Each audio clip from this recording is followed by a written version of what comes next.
నీ చేతి మీద ఒక్క చుక్క యాసిడ్ పడితే ఏమవుతుందో తెలుసా? చర్మం కాలిపోతుంది. మాంసం బయటకొస్తుంది. నొప్పి తట్టుకోలేవు. కానీ అదే యాసిడ్ నీ కడుపులో రోజూ లీటర్లలో ఉంటే?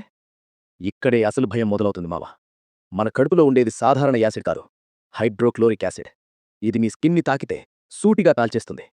అలాంటి యాసిడ్‌లో మనం బతుకుతున్నామంటే ఏదో మాయ జరుగుతుందన్నమాట. ఆ మాయే స్టమక్ లైనింగ్.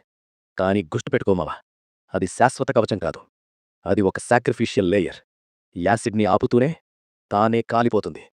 అందుకే ఏం జరుగుతుందో తెలుసా? ప్రతి 3-5 రోజులకు నీ కడుపు లోపల ఉన్న చర్మం పూర్తిగా చచ్చిపోతుంది. మళ్ళీ కొత్త చర్మం పుడుతుంది. అంటే నీ కడుపులో వారంకొకసారి చర్మం చచ్చి పుడుతుంటుంది. కానీ ఇదంతా పనిచేసేది నువ్వు జాగ్రత్తగా ఉంటేనే. ఒక్కసారి కూడా సిగరెట్, ఆల్కహాల్, ఎక్కువ స్పైసీ, స్ట్రెస్ ఇవన్నీ కలిసి ఆ లైనింగ్‌ని స్లోగా చీల్చేస్తాయి. అప్పుడేమవుతుంది తెలుసా?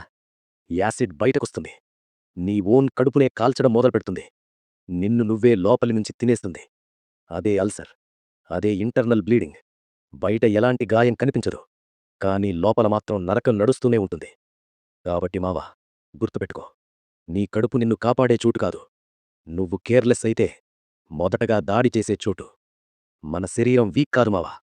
దాన్ని ఇగ్నోర్ చేస్తే మాత్రం రివెంజ్ బ్రూటల్ ఉంటది మావా.